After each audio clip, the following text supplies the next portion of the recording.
Hello, I'm Keri Stewart and welcome to Women of Influence, where we showcase the successful ladies of New Mexico who've made their mark or distinguished themselves in one or sometimes more than one field.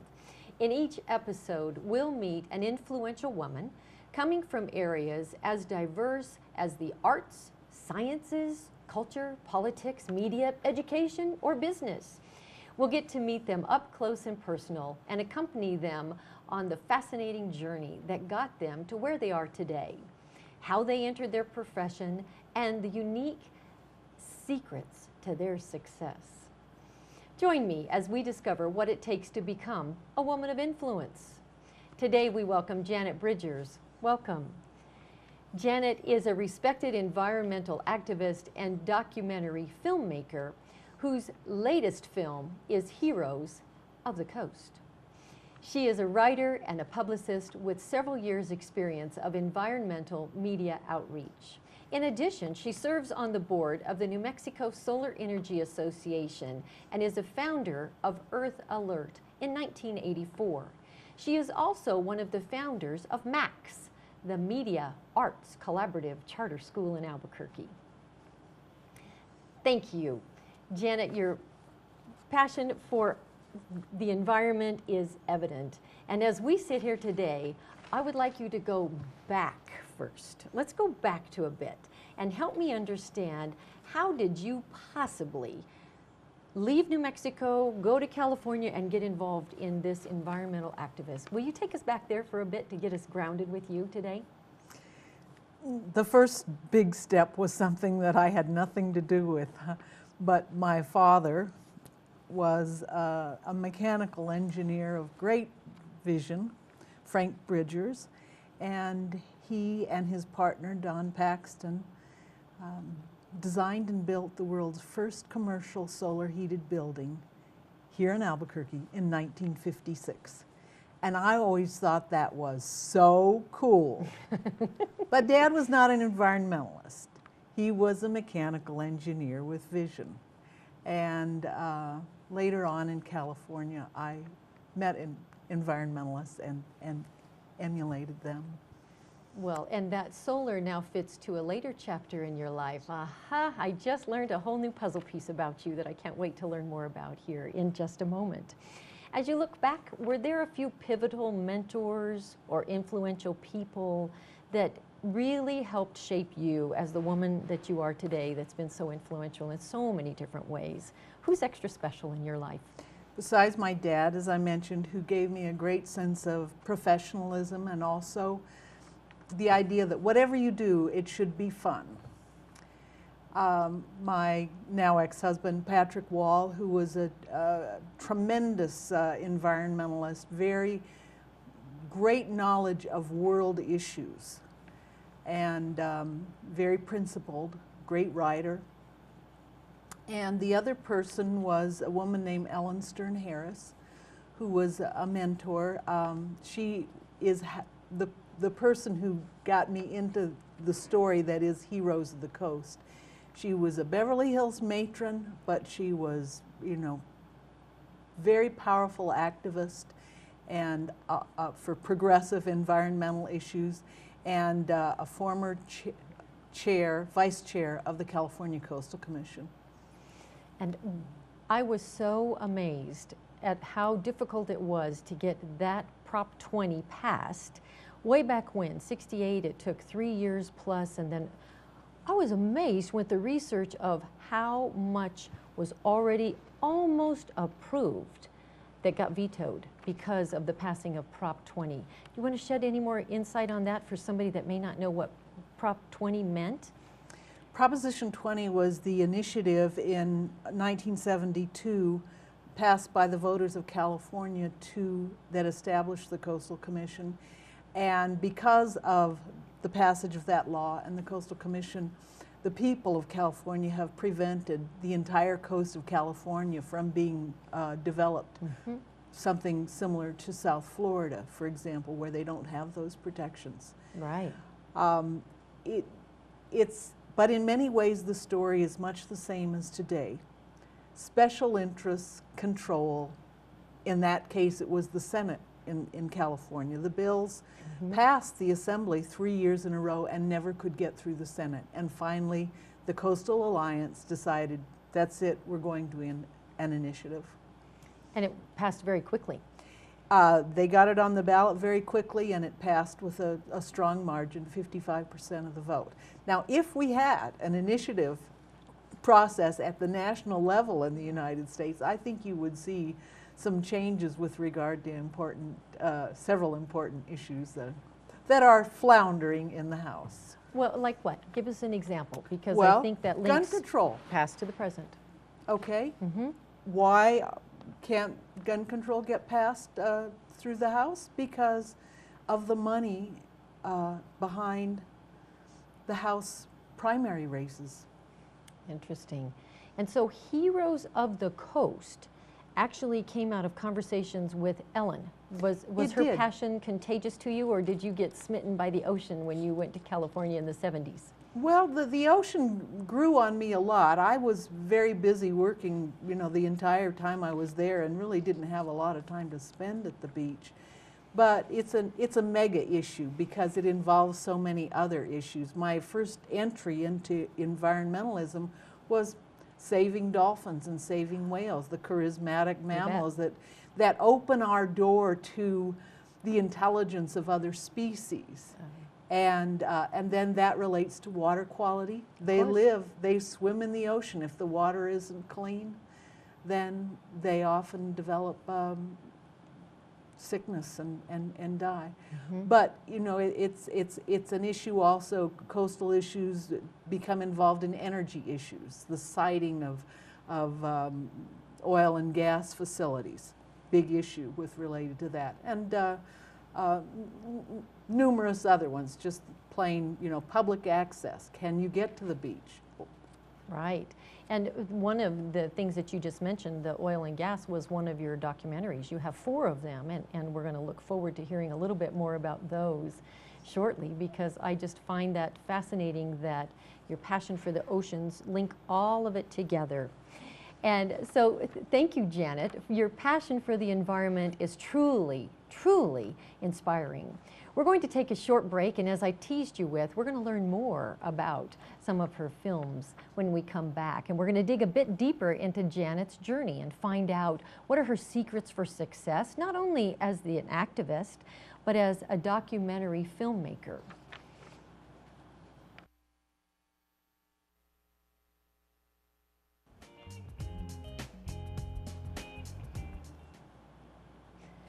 Welcome back to Women of Influence. I'm Keri Stewart, your host, and I'm so glad to have Janet Bridgers with us today. We're going to find out some more of Janet's latest projects, which includes a program right here on UPublic, as well as her continuing journey as an environmentalist and documentarian. We'll also find out how she balances all of these various activities on such a busy schedule. Janet, I am amazed at your background. It is amazing to me when I was doing my preparation. The list is short that I'm going to rattle off because the list is quite long with your fascination. You have 4 documentary films. You're the founder of, one of the founders of MAX, Media, Arts, Communication, charter school in Albuquerque. Oh my gosh. And as you go on, now there's another little hint that makes sense from where your dad's passions were in the solar. And you're the chair of the Solar Fiesta that's coming up in Albuquerque. I'm absolutely amazed, and congratulations on that. So let's start with one of those fascinating things. Tell us about what's going to be on UPublic. Which one of your passions are we going to get to see more of? We have concluded one program produced by the New Mexico Solar Energy Association called Renewable New Mexico. 13 episodes with 2 interviews per episode with what we call, you know, heavy hitters from New Mexico solar energy industries. Mm-hmm. And New Mexico has a wonderful history in solar energy. So there was a lot of very interesting people to talk with in that. We hope we'll be able to do another season of that. And I'm also considering a program with regard to drought, because I think it's such a critical issue for all of us here in the Southwest. You bet. And so in New Mexico, what people may not know is, share us a little bit of information. How many sunny days and how much annual rainfall, if that's a statistic that's easy for you? Approximately 310 days of sunshine a year, and under 8 inches of rain a year. Right. I mean, you watch the weather, you could see places in the South that'll get that in a day. Right. Of course, it's a little too much for them at one time too. Yeah. But now if we could just figure out how to pump water uphill free of energy costs, we'd be fine. I know, but that would make... All the way from the Gulf. From the Gulf all the way up, not just from our Rio Grande River that is one of those drought-driven, dehydrated items that some other states can call a river. Sometimes we can, but that certainly lends itself. And fascinating that the U-Publics, and is that already airing? No. Not I mean, yet. Renewable New Mexico Yes. has aired already, and I expect it may air again, but is set to start airing in other areas of New Mexico. Love it. Tell us a bit about the Solar Fiesta. Well, Solar Fiesta is a wonderful project of the New Mexico Solar Energy Association. It's a small consumer trade show that where we give the public the opportunity to get face-to-face with experts in solar energy. So especially geared to children and homeowners. You know, we Okay. have fun things for kids. You know, solar car races and baking chocolate chip cookies and solar ovens, and but then we also a lot of emphasis on workshops through which homeowners can educate themselves if they're considering solar for their own homes, and technical sessions where again, this NMSEA started as a sort of a think tank for passive solar studies, but once a year we get all those Brilliant minds together. And right, watch out. brainiacs I think is the word. The brainiacs, Yes, I love yes. that brainiac word. And it seems that there's a thread of commonality with your moment ago where you were talking about children baking chocolate chip cookies in a solar oven and Macs. So there's a definite passion that you have as far as to generate education and interest in youth. Of course, you know, they're going to inherit it all, and we have to prepare them as best we can, because the world is not going to be an easier place to live in.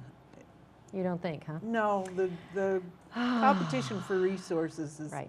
well, in our lifetimes, the world population has at least doubled. Maybe it's quadrupled. I'd have to go back and look at the numbers. But that is a whole lot more people on this planet than there were when you and I came onto it. Absolutely true.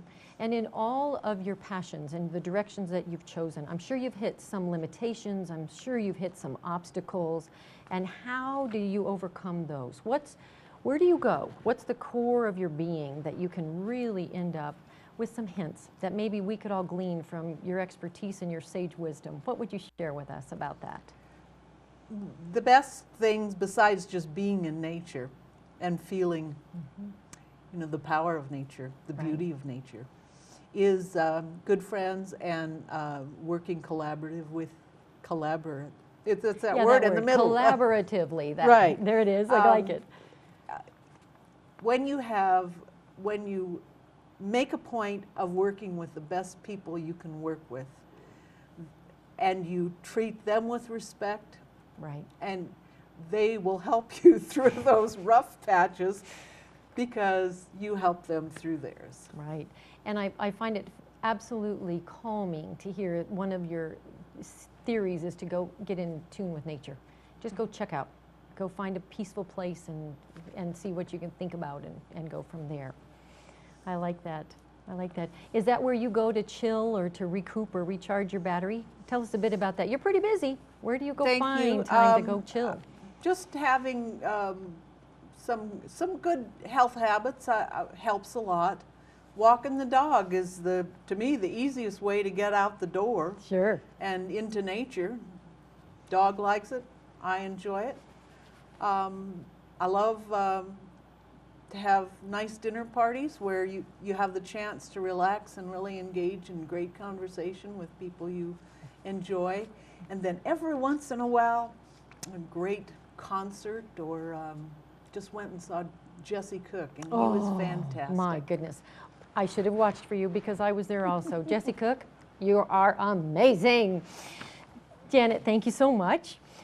I'm going to invite you to hang with us and look forward to hearing more about exciting things that Janet has planned for the future, as well as what advice she can give us. And young people, if you're out there listening and you have a passion for the environment or to become an activist, don't go away. We'll be right back, and Janet's going to share some more of her sage wisdom right after the short break.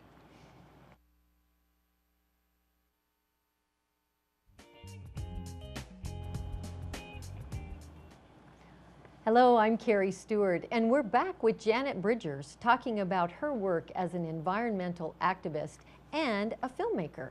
During this section, I'd like to delve into what it takes to enter the world of protecting our environment, and also what lies ahead for Janet in this exciting field. And knowing Janet, she has much more planned.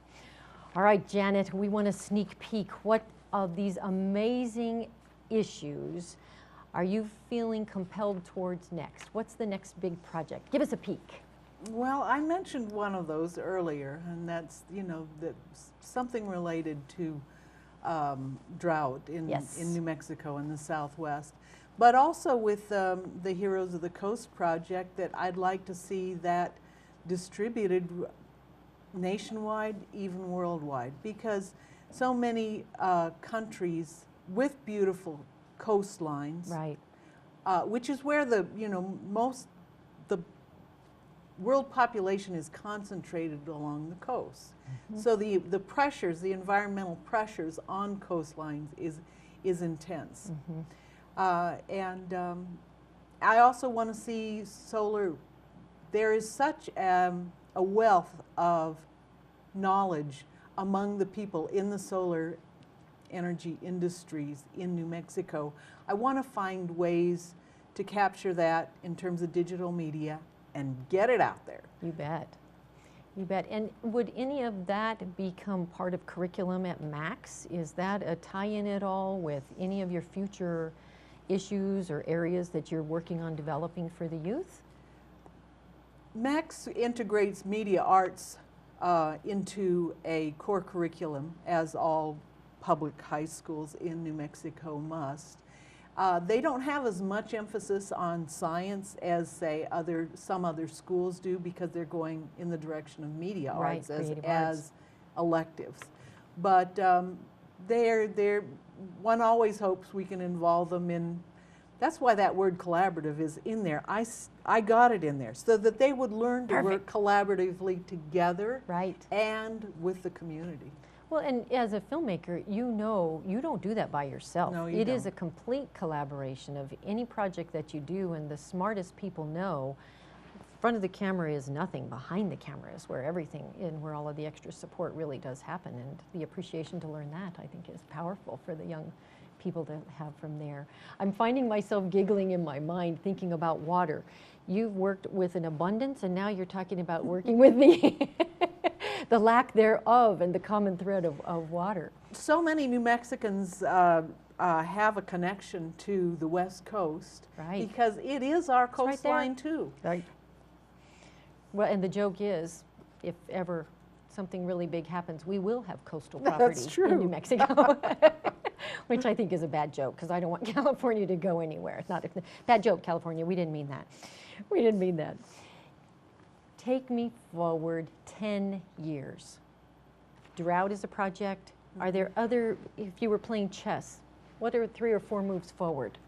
Well, there are also other writing projects that I'd love to, I'm not going to talk about the subject matter now, but I have as a great love for English and French literature. There's some that are tucked into that. Nice. And I also have a great love for it was the kind of the tail end of the world that I found when I moved to California in '77, the I feel that the 60s and 70s were a renaissance in terms of popular music, and that obviously people are still playing that music today, and I think they will be for 100 years.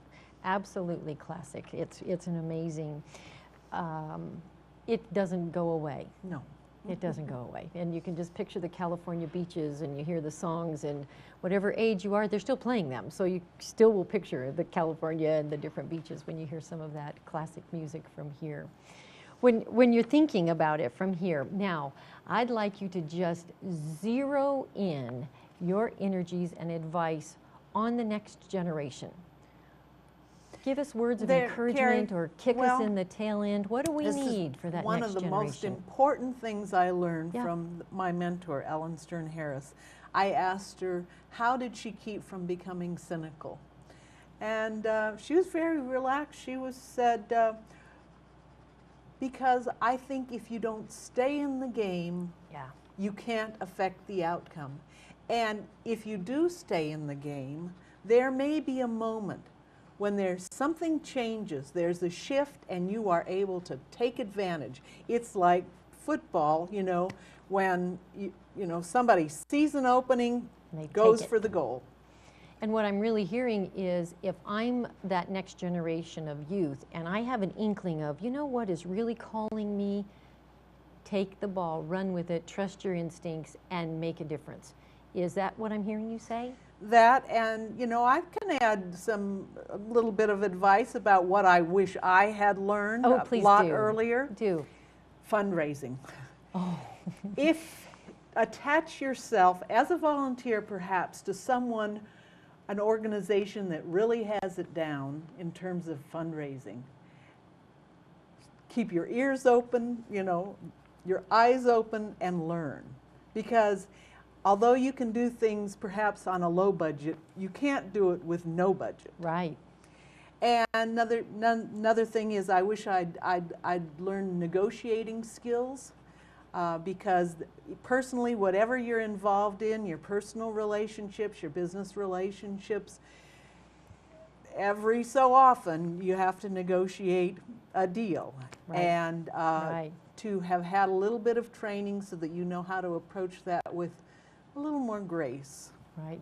And I hear a lot about marketing in these day and age, and these next generation individuals are so savvy with the social media. Is that something of a skill to continue polishing? Do you have any predictions or thoughts in that area? I think that naturally they will, young people will do that. I would also urge them to learn to write well.